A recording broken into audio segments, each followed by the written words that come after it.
Okay, welcome to this last part of this lecture in which we're going to talk about contribution maps. Now, contribution maps is also something very powerful in which you can control how, in what subparts you're going to render actually a set of layers.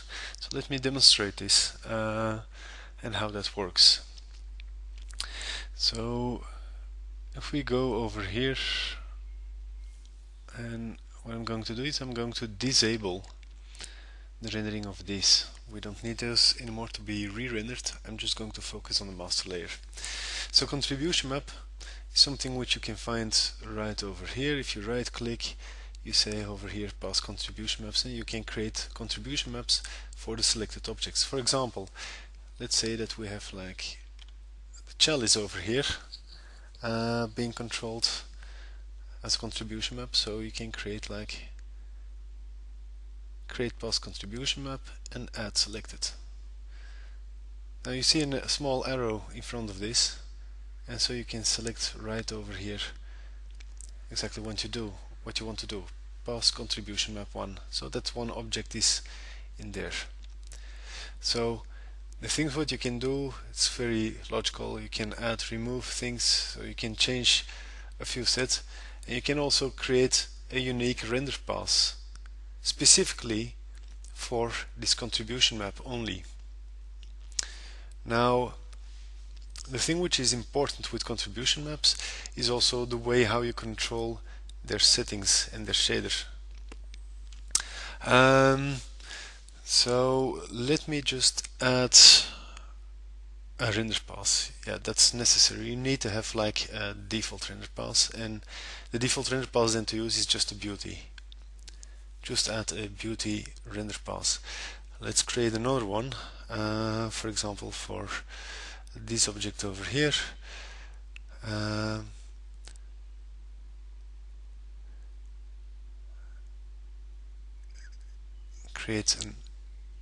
Add an empty, oops, I'm selecting the wrong one. So here over here, pass contribution maps, create pass contribution map and add selected. So again, in this case, adding a new render pass, which is going to be a beauty, and for all the other objects I'm going to do this as well,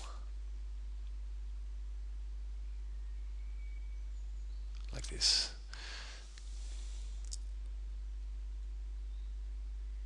Pass contribution map, create pass contribution map, add selected.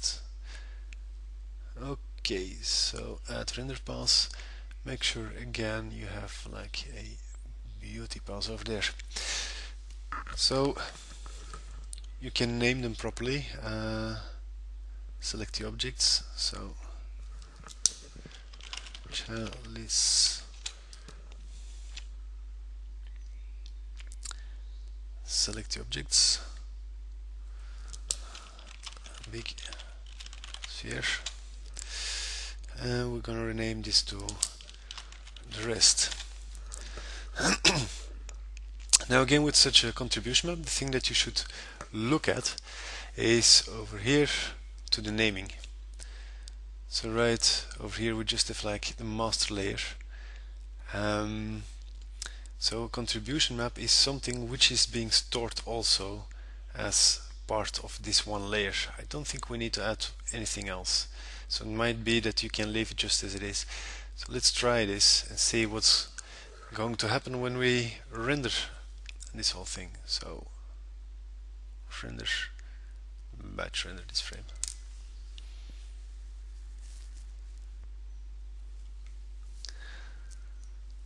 So let's have a look and let's see what we have rendered.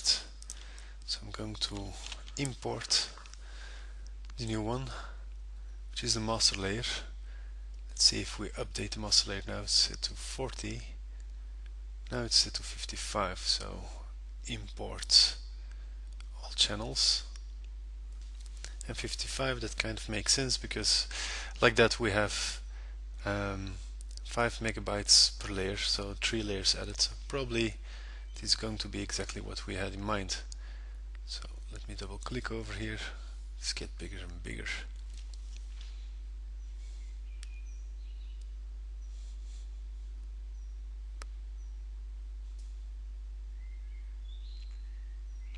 It still seems to load.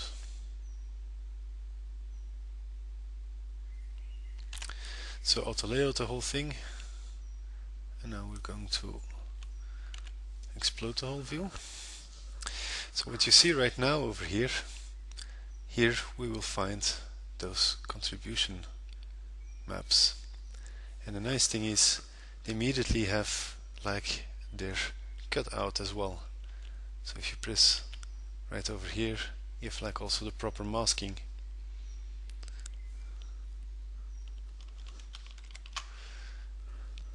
Now you see over here that in this case the challenge, let me bring all these things together. So if you want to bring them together, just very simply use the math operator and you can just add them on top of each other.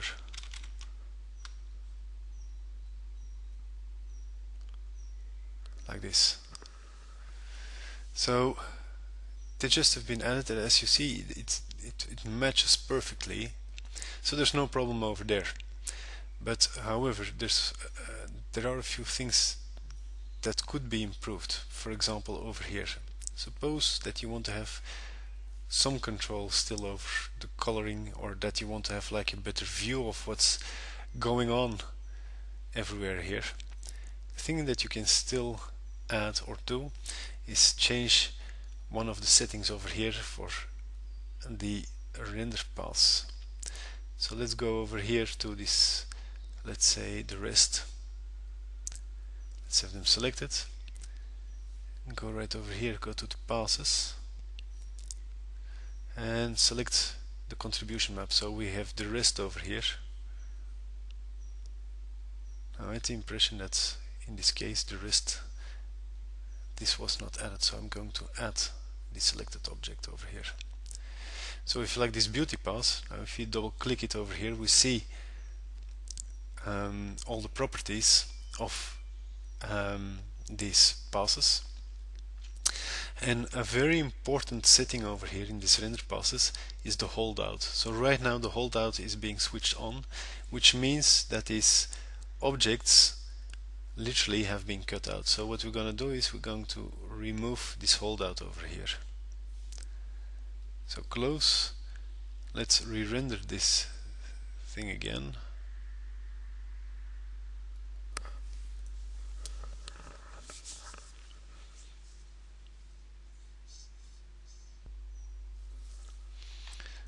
Okay, so the rendering is done.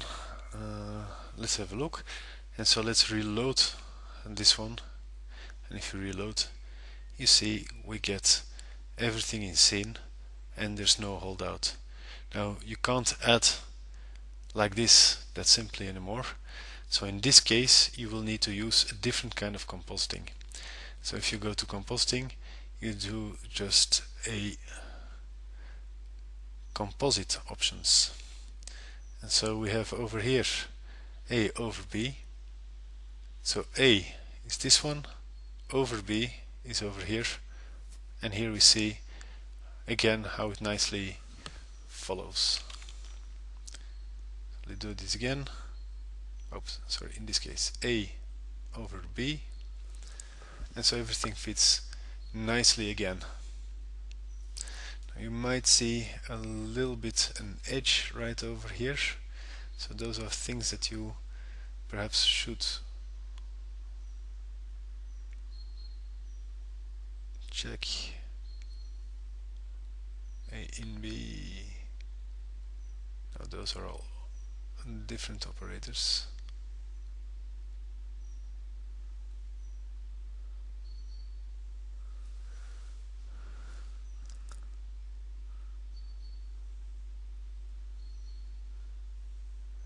So the holdout, let's see if we can use another one.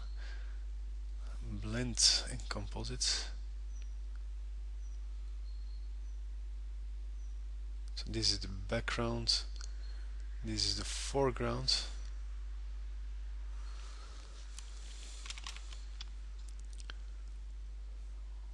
Foregrounds, backgrounds. And it gives the same results.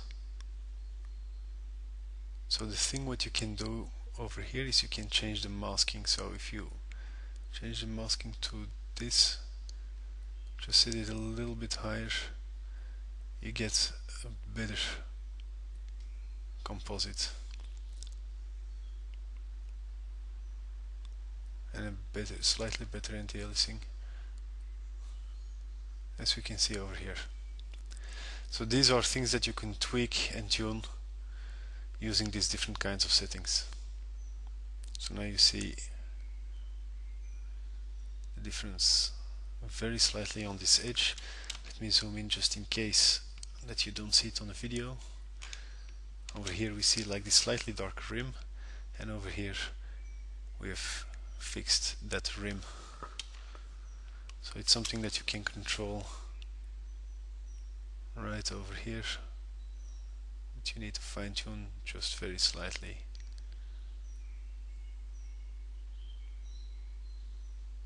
So you get the proper results.